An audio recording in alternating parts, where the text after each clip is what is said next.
বান্দা যখন কাউকে ভালো কাজের আদেশ করে, ওই বান্দা যখন দাওয়াত কবুল করে, ভালো কাজে অংশগ্রহণ করে, আল্লাহ পাক দাওয়াতকারী ব্যক্তির আমলনামায় ডাবল সওয়াব লিপিবদ্ধ করে দিবেন। পক্ষান্তরে যদি কোনো বান্দা কাউকে খারাপ কাজের আদেশ করে, মন্দ কাজের দাওয়াত দেয়, ওই বান্দা যখন দাওয়াত কবুল করে, মন্দ কাজে অংশগ্রহণ করে, আল্লাহ পাক রব্বুল আলামিন দাওয়াতকারী ব্যক্তির আমলনামায় ডাবল গুনাহ লিপিবদ্ধ করে দিবেন। এই প্রসঙ্গে রাসূলুল্লাহ সাল্লাল্লাহু আলাইহি ওয়াসাল্লাম হাদিসের ভিতরে ইরশাদ করেন, মান দাআ ইলা হুদান কানা লাহু আজরুন মিসলু উজুরি মান তাবিআহু লা ইয়ানকুসু যালিকা মিন উজুরিহিম শাইআ ওয়া মান দাআ ইলা দালালাতিন কানা লাহু ইসমুন মিসলু আসামি মান তাবিআহু লা ইয়ানকুসু যালিকা মিন আসামিহিম শাইআ। রাসূলুল্লাহ সাল্লাল্লাহু আলাইহি ওয়াসাল্লাম বলেন, যদি কোনো বান্দাকে ভালো কাজের আদেশ করে, ওই বান্দা দাওয়াত কবুল করে যখন ভালো কাজে অংশগ্রহণ করে, আল্লাহ পাক দাওয়াতকারী ব্যক্তির আমলনামায় ডাবল সওয়াব লিপিবদ্ধ করে দিবেন। সুবহানাল্লাহ। যেমন কোন বান্দা কাউকে নামাজের দাওয়াত দিল, ওই বান্দা যখন নামাজের দাওয়াত কবুল করে মসজিদে নামাজ পড়তে যায়, বান্দা দাওয়াত দেওয়ার কারণে নামাজ পড়ে যে সওয়াব অর্জন করলো, দাওয়াত দেওয়ার কারণে ডাবল সওয়াব তার আমলনামায় লিখে নিল। পক্ষান্তরে যদি কোনো বান্দা মন্দ কাজের দাওয়াত দেয়, দাওয়াত দেওয়ার কারণে ওই ব্যক্তি দাওয়াত কবুল করে যখন মন্দ কাজে লিপ্ত হয়ে যায়, আল্লাহ পাক রব্বুল আলামিন দাওয়াতকারী ব্যক্তির আমলনামায় ডাবল গুনাহ লিপিবদ্ধ করে দিবেন।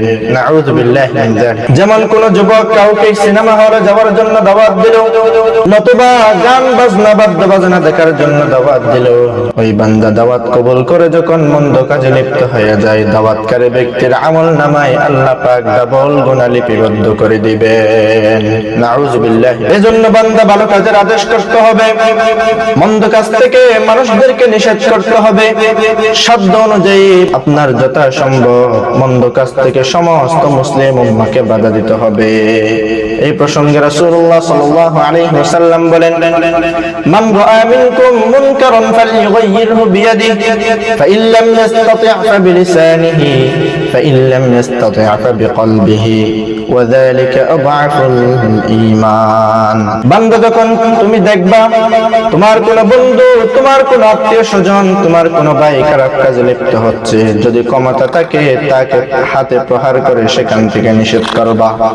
আর যদি সেই ক্ষমতা তোমার না থাকে, তাহলে মুখে সেখান থেকে তাকে বাধা দিবা। মুখে বলবা, বান্দা যে কাজ করতেছো, হে ভাই যে কাজ করতেছো সেই কাজ ভালো না, সেখান থেকে বিরত থাকা দরকার। যদি সেই ক্ষমতাও না থাকে, তাহলে মনে মনে অন্তরে তার খারাপ কাজটাকে ঘৃণা করতে হবে।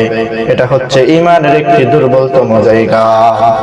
বান্দা আল্লাহ পাকের জান্নাত এমনি এমনি পাওয়া যাবে না, মানুষদেরকে ভালো কাজের আদেশের মাধ্যমে জান্নাত পাওয়া যায়। বান্দা যখন একটা ভালো আমল করে, আল্লাহ পাক তার আমলনামায় 10টা নেকি লিপিবদ্ধ করেন। আর যখন বান্দা কোন একটা গুনাহ করে, আল্লাহ পাক রব্বুল আলামিন কেবল মাত্র একটা গুনাহই লিখবেন। আল্লাহ পাক রব্বুল আলামিন বলেন, মান জাআ বিল হাসানাতি ফালাহু আশরু আমসালিহা ওয়া মান জাআ বিস সাইয়্যাতি ফালা ইউজজা ইল্লা মিসলাহা ওয়া হুম লা ইউযলামুন। আল্লাহ পাক আমাদের উপর কত রহম করেছেন, দয়া করেছেন, মহব্বত করেছেন। একটা ভালো আমল করলেই 10টা নেকি পাওয়া যায়, আর একটা গুনাহ করলে কেবল একটা গুনাহই লেখেন। বান্দা আল্লাহ পাকের রহমতের ছায়াতলে চলে আসতে হবে। দুনিয়ার বুকে থাকতে যতদিন আল্লাহ পাক তওবা কবুল করেন, যত পাপ করেছি, যত অন্যায় করেছি, সব পাপ আর অন্যায়ের ক্ষমা আছে। ভালো কাজের দিকে ফিরে আসার সময় হয়েছে।